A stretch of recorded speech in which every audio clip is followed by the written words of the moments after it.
ఈరోజు మొదటి సమూయేలు గ్రంథము 3వ అధ్యాయంలో నుండి సమూయేలు చేసిన ప్రార్థన, ఆ ప్రార్థనలో ఉన్న పదాలు వ్రాయబడిన మొట్టమొదటి ప్రార్థన మనం ఈరోజు ధ్యానం చేసుకోబోతున్నాం. మొదటి సమూయేలు గ్రంథము 3వ అధ్యాయము 8వ వచనం నుండి 11వ వచనం వరకు మార్చి చదువుకుందాం. 1 Samuel chapter 3 verses 8 through 11. యెహోవా 3వ మారు సమూయేలును పిలువగా అతడు లేచి ఏలీ దగ్గరకు పోయి, చిత్తము నీవు నన్ను పిలిచితివే, ఇదిగో వచ్చితిననగా ఏలీ యెహోవా ఆ బాలుని పిలిచినని గ్రహించి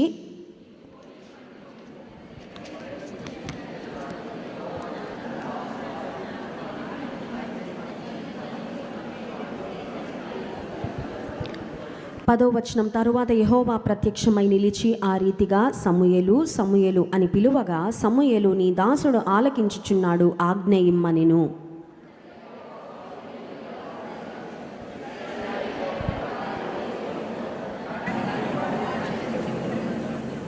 దేవుడు సమూయేలును పేరు పెట్టి పిలిచిన సందర్భాన్ని మనం ఇక్కడ చదువుకున్నాం.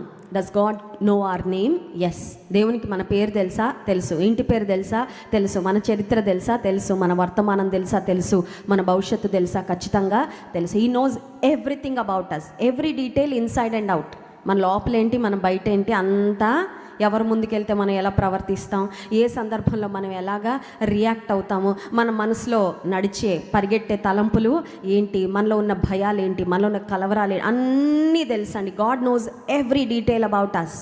అయితే ఇక్కడ సమూయేలును దేవుడు పేరు పెట్టి పిలిచిన సందర్భాన్ని మనం గమనిస్తున్నాం. సమూయేలు తల్లి పరిచర్యకు విడిచిపెట్టి వెళ్ళిపోయింది.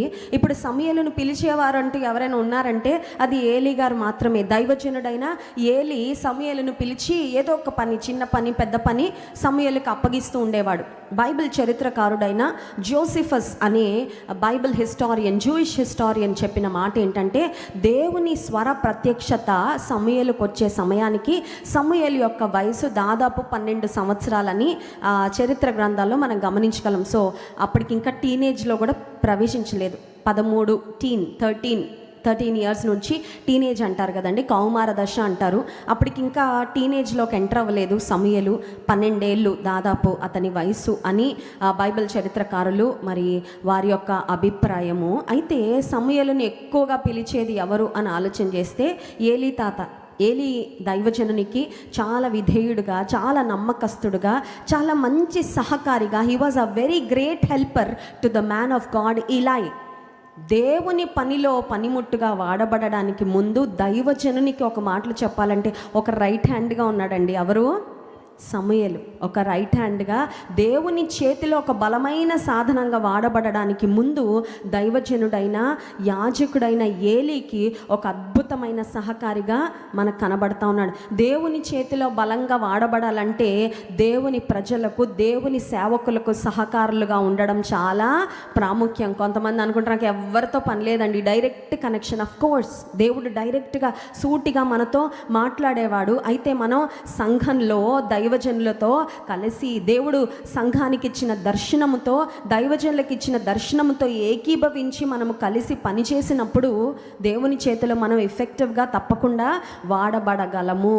ఏ వ్యక్తి కూడా ఇండివిజువల్గా ఫంక్షన్ చేసేసి దేవుని కొరకు ఎఫెక్టివ్గా వాడబడిన వారు ఎవరు కూడా లేరండి. మనం గమనించినట్లయితే సువార్తలలో కూడా యేసుక్రీస్తు ప్రభువారు తన శిష్యులను పిలుచుకొని ఆయన పనిని వారికి అప్పగించినప్పుడు మీరిద్దరిద్దరిగా వెళ్ళండి, ఒంటరిగా మీరు వెళ్ళొద్దు, తోడేళ్ల మధ్యలోకి గొర్రెలను పంపించినట్లుగా నేను మిమ్మల్ని పంపిస్తున్నానని యేసయ్య తన శిష్యులతో కూడా మాట్లాడినట్లుగా మనం గమనించగలం. అపోస్తలులు కూడా మనం గమనించినట్లయితే అపోస్తల కార్య గ్రంథంలో వారు కూడా they went together, they went as group, they went in pairs. వారు జతలుగా వెళ్ళారు. పౌలు, బర్నబా, పౌలు, శీలా, దైవజనులు కలిసి పేతురు, యోహాను దేవాలయము, శృంగారం అనబడిన దేవాలయపు ద్వారమునొద్ద ఆ కుంటివాణి స్వస్థపరిచిన సందర్భంలో కూడా దే బోత్ వెంట్. ఇద్దరు కలిసి వెళ్ళి దేవుని కార్యాలు అక్కడ జరిగించినట్లుగా దేవుని వాక్యంలో మనం చూడగలుగుతున్నాం. దేవుని పనిలో విరివిగా బలంగా వాడబడాలంటే దేవుని ప్రజలతో, దేవుని సేవకులతో మనస్సు కలిపి ఏకీభవించి ముందుకు సాగినప్పుడే దేవుని కొరకు బలంగా మనం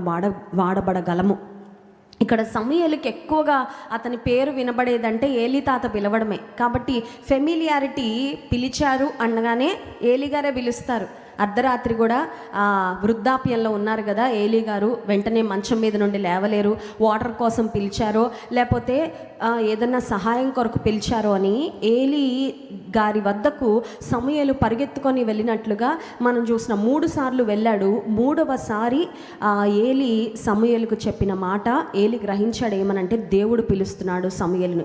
నిజానికి దేవుని వాక్కు సమూయేలుకి ఎటువంటి సమయంలో ప్రత్యక్షమైంది, ఆ కాంటెక్స్ట్, ఆ బ్యాక్గ్రౌండ్ ఏంటి అని మనం ఒక్కసారి ఆలోచన చేస్తే 3వ అధ్యాయం 1వ వచనంలో బాలుడైన సమూయేలు ఏలీ ఎదుట యెహోవాకు పరిచర్య చేయుచుండెను. ఆ దినములలో యెహోవా వాక్కు ప్రత్యక్షమగుట అరుదు. ప్రత్యక్షము తరచుగా తటస్థించుట, when God's word was rare. దేవుని వాక్కు ప్రత్యక్షత చాలా అరుదుగా జరిగే సమయంలో అరుదైన ఆ అనుభవాన్ని ఎవరు పొందుకున్నాడంటే దేవుని మందిరాన్ని అంటిపెట్టుకొని, దైవజనుని అంటిపెట్టుకొని, తన జీవితాన్ని దేవుని కొరకు సమర్పించుకొని ఉన్న ఈ బాలుడైన సమూయేలుకు దేవుని వాక్కు ప్రత్యక్షము అయింది. నిజమే, ఇప్పుడు ప్రపంచంలో మనం చూసినట్లయితే దేవుని వాక్కు కరువైపోతూ ఉందండి. చెప్పాలంటే, ఒక రకంగా చెప్పాలంటే దేవుని సువార్తకు ద్వారాలు కూడా చాలా దేశాల్లో, చాలా ప్రాంతాల్లో మూయబడిపోతూ ఉంది. సువార్తకు చాలా వ్యతిరేకత రోజు రోజుకి పెరిగిపోతూ ఉంది. అయినప్పటికీ God still continues to speak even in difficult times.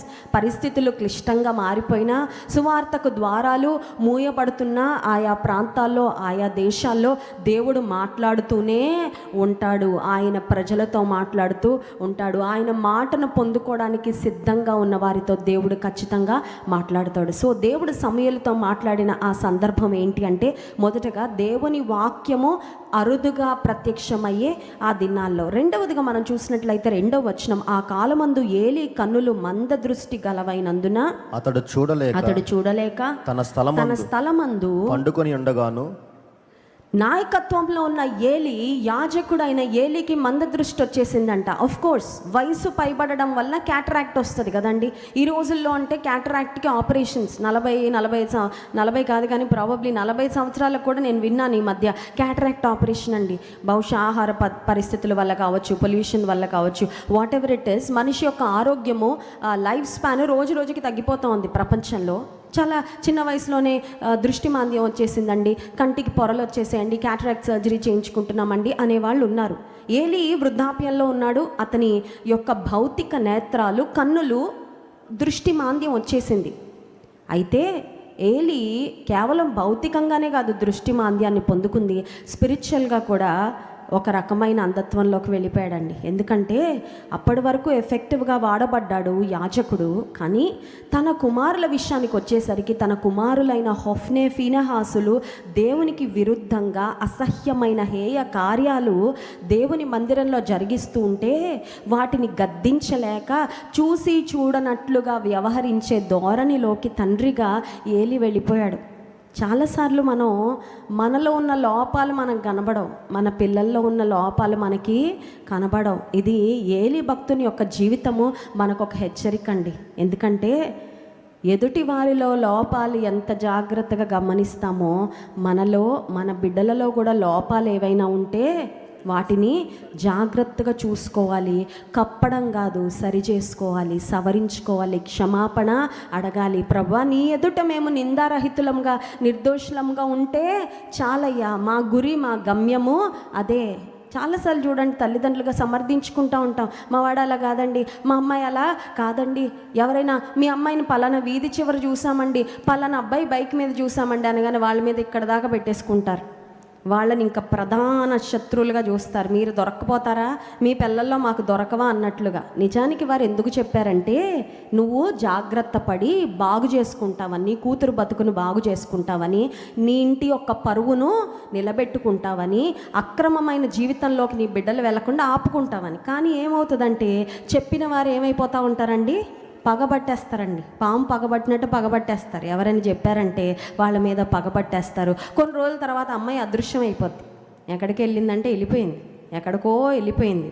ఇంకా మీ చేతులు దాటి అప్పుడు ఊరంతటికి తెలిసిన తర్వాత, అప్పుడు ఇంకా దాచడానికి ఏమి ఉండదుగా, ప్రపంచం అంతటికి తెలిసిన తర్వాత, ఇంటి పరువు పోయిన తర్వాత ఇంకా చేసేదేమీ దేవుని నామము అవమానం పాలైన తర్వాత ఇక చేసేదేమి.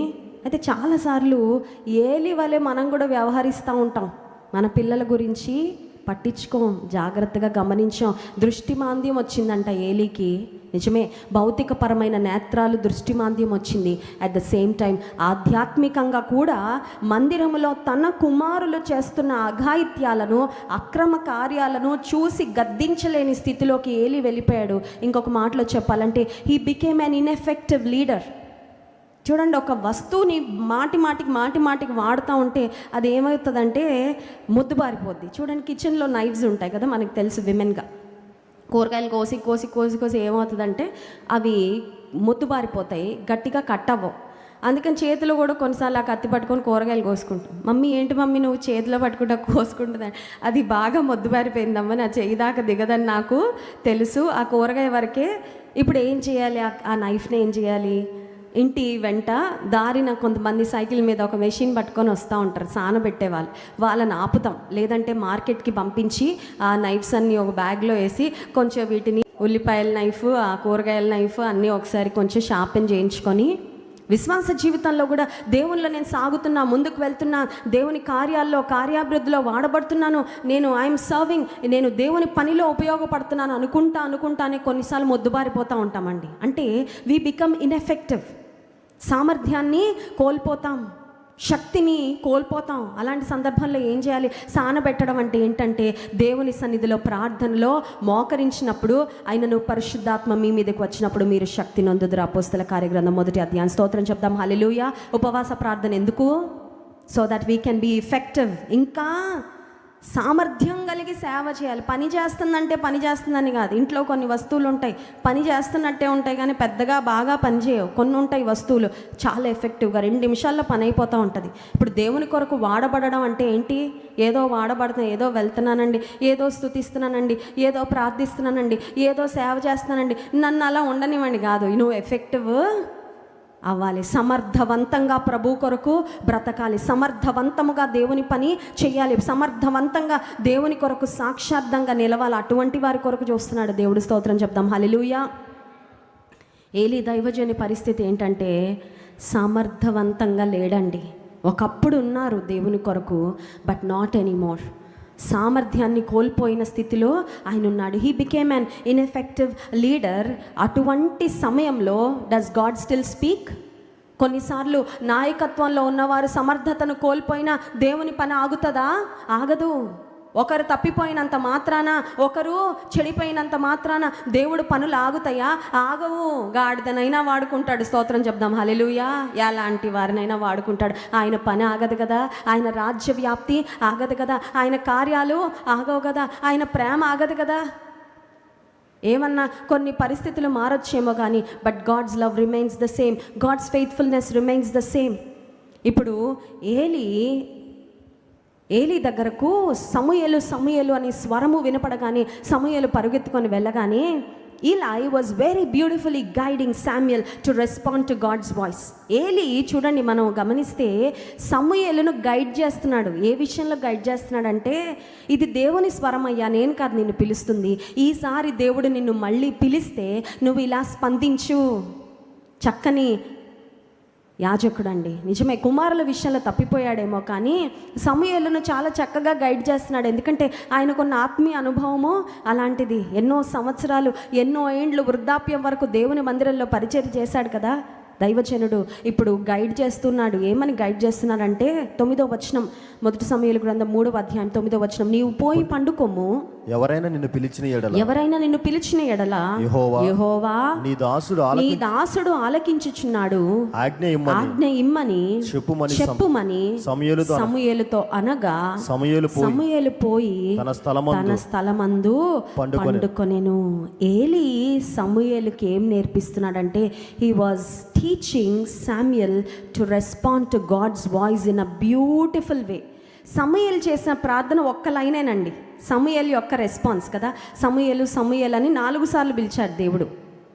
మూడవ మారు ఏలి అన్నాడు, దేవుడు పిలుస్తున్నాడు, అయ్యా నువ్వు వెళ్ళి స్పందించు, ఇలా స్పందించని చెప్పిన తర్వాత నాలుగోసారి మళ్ళీ దేవుడు సమూయేలును పిలవగానే ఏలి యాజకుడు సమూయేలుకు చెప్పిన మాట ఒకే ఒక్క లైన్, కానీ అద్భుతమైన ప్రార్థన అది. ఎందుకు అద్భుతమైన ప్రార్థన కూడా చెప్తాను. ఇప్పుడు ఏలి సమూయేలుకు చెప్పిన మాట ఏంటంటే, యెహోవా నీ దాసుడు ఆలకించుచున్నాడు, ఆజ్ఞ ఇమ్మని. ప్రేయర్ ఇస్ టూ వే. ప్రార్థన అనేది రెండు వైపులా. బైబిల్ చదవడం అనేది దేవుడు మనతో మాట్లాడడం వన్ వే కదండి. మనం ఉత్తరం రాసామనుకోండి, వన్ వేనా టూ వేనా? టూ వేజా? ఉత్తరం అప్పట్లో ఉత్తరాలు ఒక్కవైపే, కానీ టెక్స్టింగ్ ఉంటుంది. అదేంటండి వాట్సాప్. ఇప్పుడు ఎలా ఉంది వాట్సాప్, మనం టైప్ చేస్తే వాళ్ళు టైప్ చేస్తుంటే అక్కడ ఒక చిన్న ఇది వస్తుంది కదా, ఓహో వాళ్ళు నొక్కుతున్నారు అని. అప్పుడు ఇంకా కాసుకొని ఉంటాం. మనకు చాలా ఇంపార్టెంట్ పీపుల్ అయితే ఏం పంపిస్తారో అని. ఇంకొకటి, కొన్నిసార్లు మనకి ప్రియమైన వాళ్ళు ఏదైనా విలువైన వర్తమానం పంపిస్తే స్క్రీన్ షాట్ తీసుకుంటారా తీసుకోరా? Some messages which lift us up కదా. కొన్ని వర్తమానాలు మనల్ని చాలా ప్రోత్సహించేవిగా ఉన్నప్పుడు, జెన్యూన్గా ఎదుటి వాళ్ళు ఏదైనా మంచి మాట పంపిస్తే మనం వాటిని ఏం చేస్తామంటే, చాట్ హిస్టరీలో ఎక్కడికో వెళ్ళిపోతాయేమో అని వాటిని చక్కగా స్క్రీన్ షాట్ తీసుకొని వి ట్రెజర్ దెమ్. ఈ మెసేజ్ నాకు చాలా ముఖ్యమైన వ్యక్తి నుండి వచ్చింది, ఇది నాకు చాలా విలువైన వర్తమానము. Texting is two way, but Bible reading is one way. Bible reading ద్వారా దేవుడు మనతో మాట్లాడతారు. But what about prayer? ప్రార్థన అంటే ఏంటి? ప్రార్థన చాలాసార్లు మన దృష్టిలో ఏంటంటే prayer is only one way. అవునా కదా చెప్పండి. ప్రార్థన గురించి చాలామందికి ఉన్న అవగాహన ఏంటి? వన్ వే, కింద నుంచి పైకి, అంతేనా? దేవుని సింహాసనాన్ని నా ప్రార్థన తాకుతుంది, దేవుని సన్నిధిలో నా మన్నవులు, నా విన్నపములు, నా యాచనలు నేను సమర్పించుకుంటున్నా అని చాలాసార్లు మనం ప్రార్థన అంటే ఒక్కవైపే అనుకుంటాం. కానీ ప్రార్థన ఒకవైపు కాదు, రెండు వైపులా. స్తోత్రం చెప్దాం, హల్లెలూయా. ఇది గుర్తించాలండి, అప్పుడే మనం ఎఫెక్టివ్గా ప్రార్థన చేయగలం. Prayer is two way. Why? Because prayer is communication with God. ప్రార్థన అనేది దేవునితో చేసే సంభాషణ అయినప్పుడు మనం మాట్లాడాలి, ఆయన మాట కొరకు కూడా మనం కనిపెట్టాలి కదా. ఇప్పుడు మిమ్మల్ని అడుగుతాను, చెప్పండి, నాకు ఇప్పుడు చెప్పక్కర్లేదు కానీ మనసులో చెప్పుకోండి. ప్రార్థన చేసిన తర్వాత ఎప్పుడైనా క్వైట్గా కనిపెట్టారా? Lord, what you have to say to me? నువ్వు నాకు ఏం చెప్తావయ్యా చెప్పు, నేను కామ్గా ఉంటాను అంతే. నా మైండ్ని వేరే తలంపులన్నిటికీ షట్ డౌన్ చేసి నేను ఇంకా వేరే ఎక్కడికి వెళ్ళకుండా నేను ప్రార్థించిన తర్వాత నువ్వు నాకు ఏం జవాబు ఇస్తావో దాని కొరకు I will quietly wait upon you. దైవజనులు మనం చూసినట్లయితే కీర్తనల గ్రంథంలో I will wait upon the Lord. నేను దేవుని కొరకు, నేను యెహోవా కొరకు కనిపెట్టుకొనుచున్నాను అంటే అర్థం ఏంటండి? కనిపెట్టడం అంటే ఏంటి? ఎదురు చూడడం అంతే. సైలెంట్గా నువ్వేం చెప్తావయ్యా? నా జీవితంలో నేను చెప్పగలనండి. నేను ప్రార్థన చేసిన తర్వాత నువ్వేం చెప్తావో చెప్పయ్యా, నాకు నువ్వేం జవాబిస్తావో ఇవ్వయ్యా, నువ్వేం మాట్లాడతావో మాట్లాడయ్యా అని నేను ఎదురు చూసినప్పుడు చాలా అద్భుతమైన రీతిలో నేనున్న పరిస్థితికి తగినట్లుగా దేవుడు మాట్లాడిన సందర్భాలు ఎన్నో అండి. అండ్ ఇంకొక మాట కూడా చెప్పగలను, ఆ ప్రార్థన గదిలోనికి నేను ఒక పిల్లిలా వెళ్ళుండొచ్చు, కానీ దేవుని సన్నిధిలో ప్రార్థన చేసి ఆయనిచ్చిన ఆ వాగ్దానము, ఆయనిచ్చిన ఆ మాట, ఆయనిచ్చిన ఆ ప్రత్యక్షత పొందుకున్న తరువాత నా ప్రార్థన గదిలో నుండి నేను పులిలాగే బయటకు వచ్చే. స్తోత్రం చెప్దాం, హల్లెలూయా. వాయ్? ఎందుకు? అది సృష్టికర్త, సమస్తమును నిర్వహిస్తున్న దేవుడు, జగద్రక్షకుడు, రాజులకు రాజు, ఇప్పుడు సింహాసనం మీద ఉండి ఎప్పటికీ సింహాసనం మీద ఉండే రాజుల రాజు పలికిన మాట కాబట్టి ఆయన మాట తీసుకొని వచ్చేటప్పుడు మేము మామూలుగా రానండి, చాలా నిబ్బరంగా, చాలా సంతోషంగా, చాలా ధైర్యంగా, చాలా కాన్ఫిడెంట్గా వచ్చాను. అలాంటి సందర్భాలు ఎన్నో నా జీవితంలో.